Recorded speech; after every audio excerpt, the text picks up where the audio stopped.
Good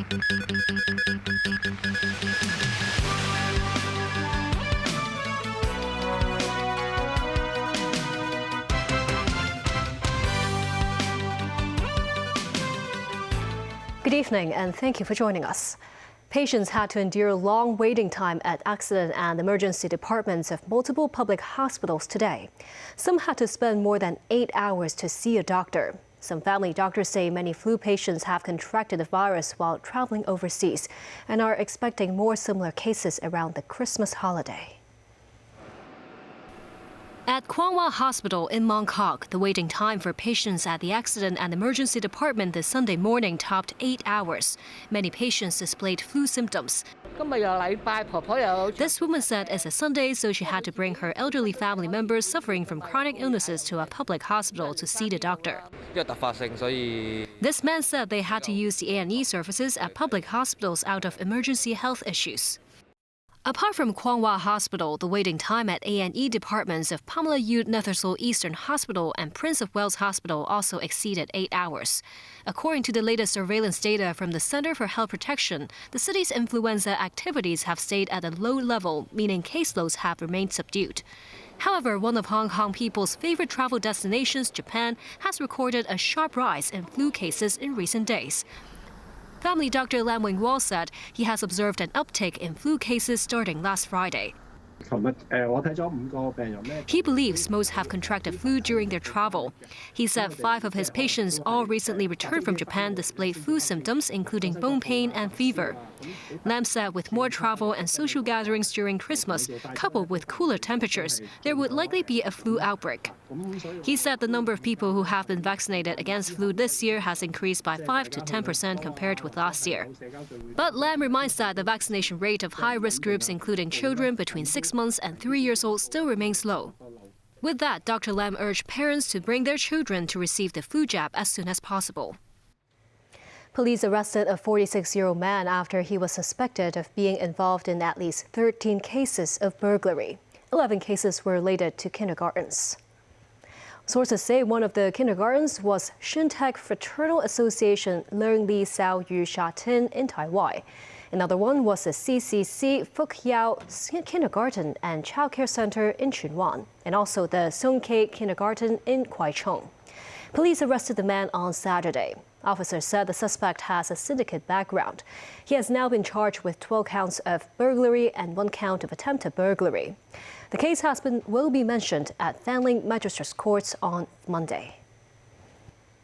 Christmas is a peak traveling season for Hong Kong people. A shopping mall representative remains positive about the spending power in the city over the holiday. Min Musang reports. Christmas is around the corner. The shopping mall in Kwun Tong is full of festive decorations. Many residents came with their families and friends to spend Sunday afternoon here. Some said they decided to spend the holiday in the city because of the atmosphere.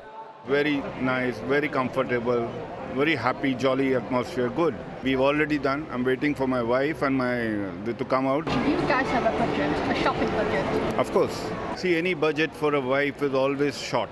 So I cannot give you an approximate budget. People will go abroad.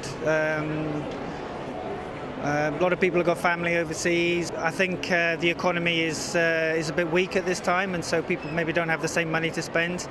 So I can understand that shops are probably struggling. But for us, we just like to relax and stay in Hong Kong and come out and do a bit of shopping, buy some presents for the kids. The small representative said they had invested $13 million in promotion for Christmas this year. She is positive about the consumption performance over this Christmas break. With the support of the new policy, multi-entry visa, we found that there have quite a lot of Shenzhen tourists has made their visits to Hong Kong recently. By our observation, we can see that there are around close to 10% growth compared with last year. While the 2 Christmas-related public holidays are on Wednesday and Thursday, residents can enjoy a break of up to 9 days if they ask employers for days off in between weekends. Christmas is not celebrated on the mainland. Some mainlanders said it is easy for them to experience the festival because taking trains to Hong Kong is now convenient. The immigration department said nearly 460,000 locals left the city through different checkpoints on Saturday. Meanwhile, about 170,000 mainlanders arrived in Hong Kong. News 9, TVB News. The leaders of 3 Palestinian groups say they believe a ceasefire in Gaza is closer than ever if Israel does not impose new conditions. This comes after Hamas, Palestinian Islamic Jihad, and the Popular Front for the Liberation of Palestine met with mediators in Egypt. A ceasefire after more than 14 months of war would involve the eventual withdrawal of Israeli troops from Gaza and the release of Israeli hostages in exchange for Palestinian prisoners. Nasir Karim has more. The Gaza skyline as it has been over more than 14 months. Explosion after explosion from Israeli airstrikes. Even as 3 Palestinian groups claim a ceasefire is imminent, the death toll inside continues to rise. Many Palestinians reported killed in airstrikes on central Gaza. Children and women were among the dead in a hit on an apartment in the Nusayrat refugee camp. More than 45,200 in Gaza have been killed since war erupted on October 7, 2023, after Hamas and other Palestinian groups launched an attack on Israel that resulted in around 1,200 deaths. Xinhua news agency initially quoted a Palestinian Islamic Jihad source as saying a ceasefire agreement will be finalized soon if Israel does not impose new conditions. The truce is based on a Biden administration proposal in May and calls for the gradual withdrawal of Israeli troops from Gaza and a prisoner for hostage exchange. Hamas later said that in agreement with the Palestinian Islamic Jihad and the Popular Front for the Liberation of Palestine, a ceasefire is closer than ever. Any truce in Gaza is likely to also halt hostilities between Israel and Yemen's Houthi group. But for now, the attacks continue with the Houthi missile breaching Israel's air defense system and hitting the Tel Aviv region. Ambulance, fire trucks and police sped to the scene as Israelis fled to shelters. Reports say 14 people were lightly injured in the rush, while another 16 were hurt by shattered glass. A Houthi spokesman later said the strike targeted a military facility. It's the second attack on Israel from Yemen in days and follows intense Israeli strikes on the Houthi-controlled capital Sana'a and the ports of Hodeidah, Salif and the Ras Isa oil terminal. Meanwhile, the United States Navy said an F/A-18 Super Hornet fighter jet was shot down by friendly fire over the Red Sea. The 2 pilots were recovered alive after ejecting. The warplane was from the USS Harry S. Truman aircraft carrier. It was reportedly shot down by fire from the USS Gettysburg missile cruiser. The US Navy is engaged in intercepting projectiles fired from Yemen and is investigating how an F/A-18 was mistaken for an enemy aircraft. Nazvi Karim, TVB News. In Germany, a spontaneous memorial was created by grieving families and local residents at a church overlooking Magdeburg's Christmas market, the site of a car ramming attack where 5 people were killed and more than 200 others injured. The driver, a 50-year-old doctor who immigrated from Saudi Arabia in 2006, surrendered to police at the scene. The tone of the memorial reflected political tensions as the country is racked by arguments over immigration and the surging popularity of far-right groups. Tracy Furness has more. This was a scene at the Christmas market in Magdeburg on Saturday. German Chancellor Olaf Scholz visited the scene and said 40 of the victims wounded in the attack were so seriously injured that we must be very worried about them. A far-right protest was held late Saturday in the city. Police estimated around 1,000 participants in a central square of Magdeburg in the state capital of Saxony-Anhalt. Homeland flags and banners could be seen. And there were a few minor scuffles with the police. The bells of Magdeburg Cathedral rang out for a service remembering those who were killed and the hundreds injured. No reason had been given for the attack. The country is still in shock, struggling to understand why a man identified as a 50-year-old Saudi living in Germany for 2 decades would commit such an act.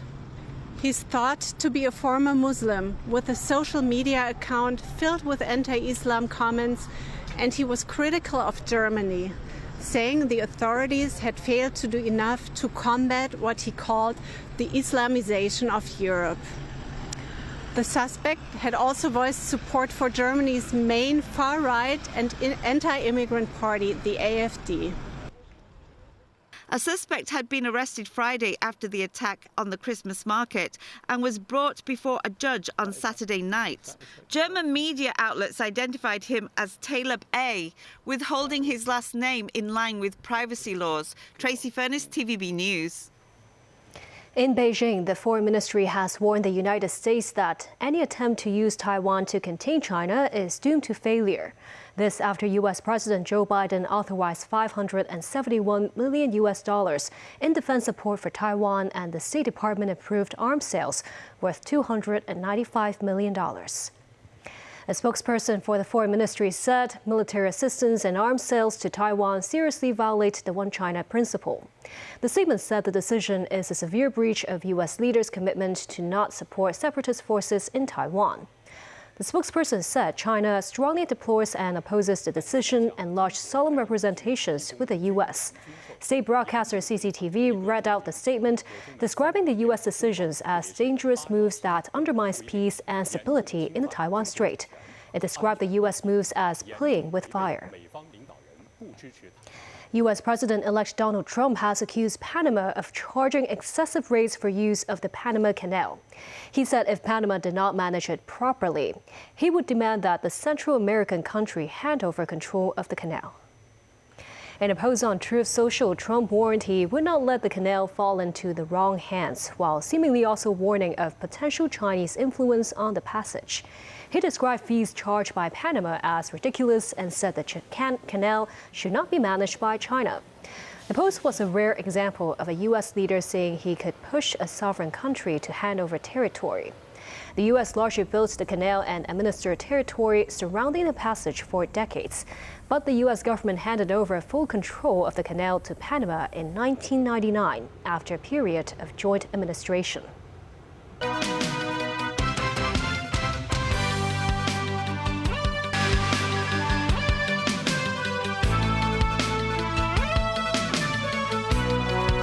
Former Taiwan leader Ma Ying-jeou continued his 9-day trip to mainland China. The former chairman of the island's Kuomintang party is leading a delegation of students to visit the provinces of Heilongjiang and Sichuan.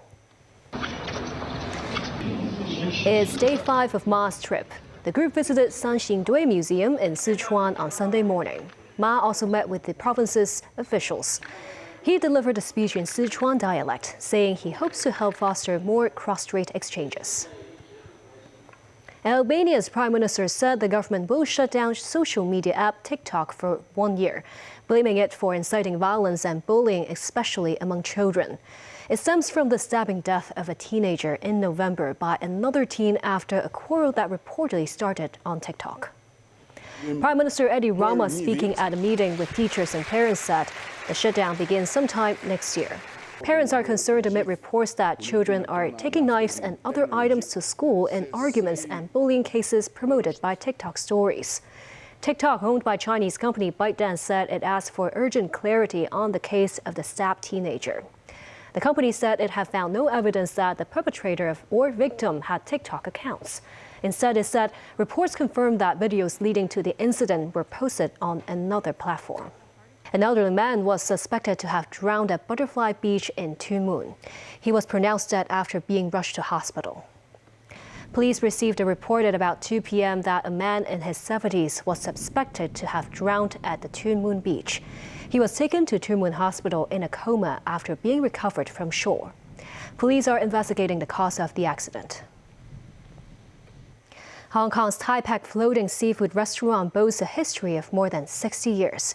It was slated to reopen after restoration around the third quarter of this year. While its pier nearby has reopened, the vessel remains shut owing to a court preservation order. After nearly half a century of operations, the ill-fated jumbo floating restaurant sank more than 2 years ago. It keeled over around the Paracel Islands or Shisha Islands while being towed away from Hong Kong. Jumbo sister vessel Tai Pak floating restaurant belongs to the same company. Tai Pak has ceased operations since a decade ago. Its last repair was undertaken 24 years ago. Its signboard and carvings inside stand as a testament to its past glory. In August 2020, a company took over 15 ships, including Thaipac Floating Restaurant, Jumbo's Fish Storage Ship, and Sewage Discharge Ship, in a bid to rebrand them into a cultural tourism project. In April this year, however, the court issued a preservation order on Thaipac Floating Restaurant, meaning the vessel cannot be restored until the relevant litigation concludes. 漏水係一個大問題先。太白呢隻船本身係一隻。Lee Si-kit, executive director of Thaipac Floating Restaurant, said water leakage is a major problem of the boat. He noted that Thaipac is one of the filming locations of Stephen Chow's 1996 comedy movie God of Cookery, and most of its designs, including wooden carvings, can be restored. Still, some photo ops for tourists from a distance at the pier that has reopened nearby, which includes displays of Chinese art. Tourists can also take a spin out in the sea and learn about Taipac's history.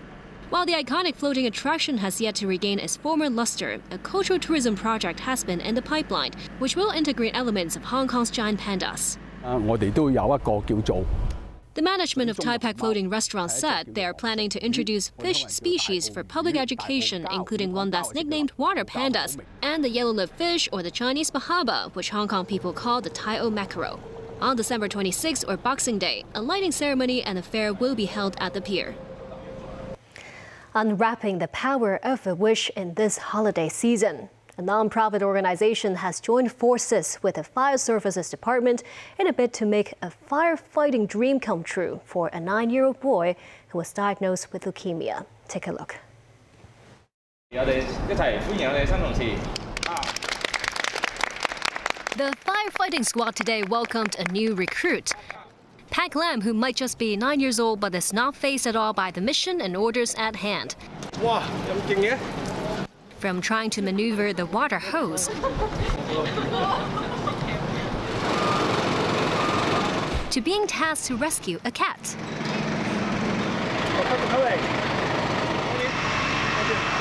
Undaunted by the height, as Pak Lam was lifted through the aerial ladder on the fire truck. And mission accomplished. Pak Lam said he waited so long for this moment and realized it's tough to be a firefighter. The 9-year-old was diagnosed with acute lymphoid leukemia when he was 6. After going through cancer treatment, Pak Lam can now go to school. One of the firefighters participating in the Make-A-Wish campaign said every child should not have their dreams limited, and they hope to give some encouragement to Pak Lam and his family through the experience. Since its establishment, the Make-A-Wish Foundation has granted the wishes of more than 2,400 sick children. Its representative said they have helped 120 children in realizing their wishes this year and are handling around 200 other cases. And that's all news. Thank you for watching and have a great week ahead.